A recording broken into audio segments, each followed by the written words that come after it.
Oh, psychics. Most people aren't that impressed when one of them spits out a mundane vagary like, Was your husband ill prior to his passing? I was amazed. Amazed. Remarkable. I said most people, but when a psychic gets a hit like, Are you adopted? Voor een huis dat van eigenaar gaat veranderen. 795.000 euro. I know that she took her own life. that's something else entirely. For the first type of prediction, cold reading tactics are usually used. It's called cold reading because the psychic is going into the reading cold without any prior research, and they use a couple of clever tricks to fool their audience. But with a few tools and a little prep time, psychics can perform a hot reading, in which they do research prior to preying on their victim. I'm gonna reveal some of the methods that these vultures use so that the next time one of them tries to take advantage of you and tells you to have an open mind, Don't be closed-minded. you can do so with guarded skepticism, remembering the old skeptic maxim, keep an open mind, but not so open that your brains fall out. The first and most obvious method of gathering information is internet research. Zenit, Oui, oui, bien. je hebt een vriendin, Julie de... Maybe? Ja. Voor een huis dat van eigenaar gaat veranderen. 795.000 euro. Ja, eigenlijk.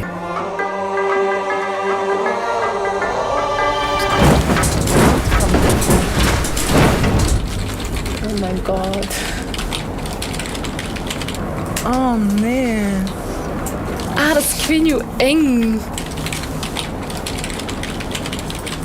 Most people don't realize just how much information about them is publicly available on the web. When people buy tickets online to psychic shows, at bare minimum they enter their full name, billing info, and email address. You may be thinking that a spineless con artist can plug that info into a people search site or a private investigator software package to glean public records, including a person's address, phone number, marital status, criminal background, and more. But they don't even need to do that. In a packed out audience, there are bound to be at least a few dozen people with no Facebook privacy settings set.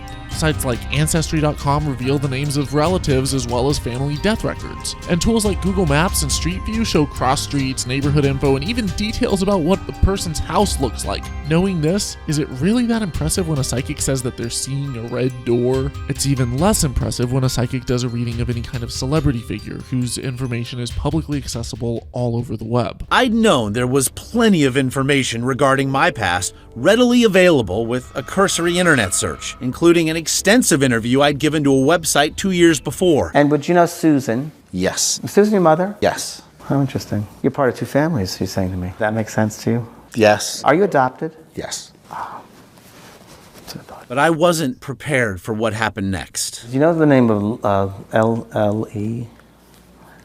Leonard or Leon or Leo, L-E-O something? Yes. Leo. Leo was the name of my adoptive mother's longtime companion, whom I loved as a stepfather for almost 25 years. Leo died suddenly in 2009, until I looked again upon my return home, and there it was, a reference to his passing, able to be exploited along with all the rest. But not all research is done over the web. Some shows have information packets for audience members to fill out before the show, asking attendees who they wish to connect with. This is a pre-internet trick that goes back to the days of faith healers like Peter Popoff, only he called them prayer cards. To his followers, Popoff seemed to have divine powers. He also knew the personal details of their lives. The radio scanner we brought to the hall picked up a decidedly worldly source. Hello, Petey. Can you hear me? If you can't, you're in trouble. Popoff was being prompted by his wife through a wireless earpiece. She'd gotten her information from prayer cards filled out by the faithful before the show began. She wants to get rid of the walker. You want to get rid of this walker, sister? She lives at 1627 10th Street. 1627 10th Street? Is that right? That's right.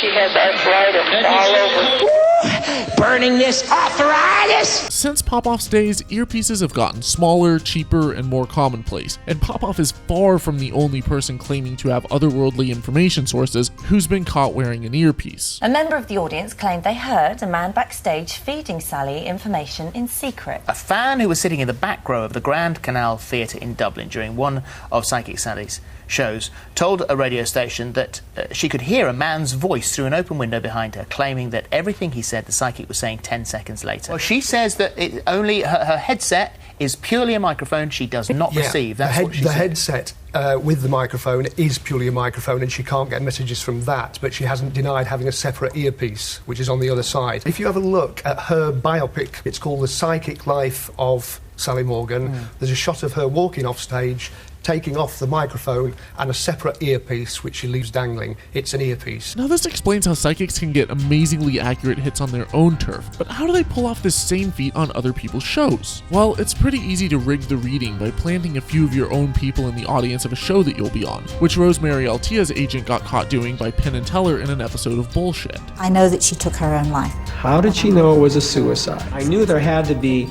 some link. The suicide is not something you want to be wrong about. Joni spoke with Rosemary about the possibility of our being here. And who's Joni? Joni is Rosemary's literary agent. That's right. She works for Rosemary. Joni asked us if she could bring people to the taping. Suspecting a setup, we agreed. Turns out, that they are her literary agent's best friends. So, that took the air out of that one. It's raining. Bullshit. Or how about the self-proclaimed psychic Joe Power? When Joe's own agent supplied a client named Wanda, Joe got hit after amazing hit. But on further investigation by magician Derren Brown, it turned out that Joe has always said he did not know any of her details. But what I've discovered is that Wanda's next-door neighbor is in fact Joe's sister. And even if cheaters didn't stack the deck by rigging the audience, they often sift the crowd for information prior to the start of a show. It's a mother-son connection here. I feel I got your mother here trying to communicate with you, okay? Yes. How'd she know that this poor guy's mother was going to come through? If we look at the tape again, the first thing she did when she arrived was drift right over to the people who she knew were going to be in the audience. So the information gathering starts immediately. Who do you want to connect with? My mother. Who do you want to connect with? My mother. Your mother? It's a mother-son connection here. I feel I got your mother here trying to communicate with you, okay? Yes. Rosemary's hardly the only one. The Long Island medium, Theresa Caputo, requested 45 minutes alone and without cameras with Howard Stern's audience as a prerequisite to going on his show. Will spoke to her, because we were thinking about having her on at one point. The first thing is, we can't just bring people in. You know what I'm saying? For her to read, you mean? Yeah, we can't bring people in for her to read. Rules. Well, yeah, because you know what? You pick up different vibes from different people. And she absolutely needed 45 minutes alone, completely alone, no cameras with the people. With the people. Yeah. Sal, we're not interested in leaving people alone with the Long Island Psychic for 45 minutes. Right. It's never going to happen.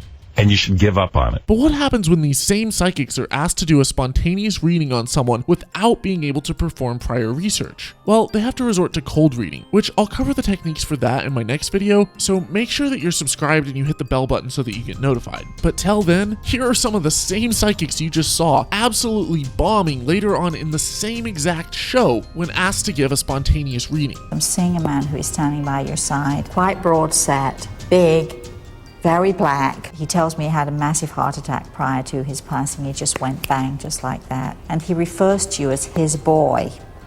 Okay? Confusing you? Yeah. Or there was some type of split up going back quite a while. No. Okay, why she mentioned 17 years ago then?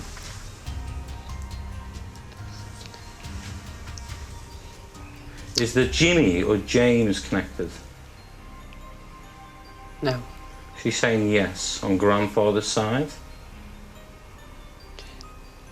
No. But I have a man who is standing between us. He passed with cancer, was very, very sick before he died. You understand what I'm saying, don't you? I understand. Okay. But I don't know who that could be. Okay, well, he's just... And when we asked him to read our producer on the spot, that didn't go so well. I'm tired. Okay. I'm not gonna be able to give you a clear quality thing, so. We both know what you are.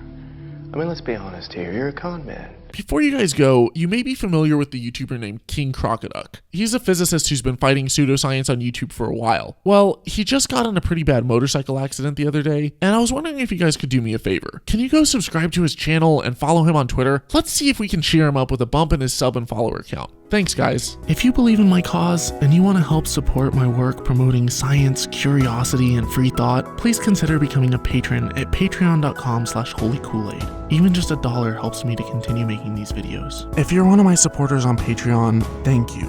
You guys are amazing. I can't make these videos without your support and your help, and it means so much to me. If you're new to this channel, hit the subscribe button. I really hope you like the rest of my content. Feel free to like and share. You guys rock so much, and together, we're making a difference.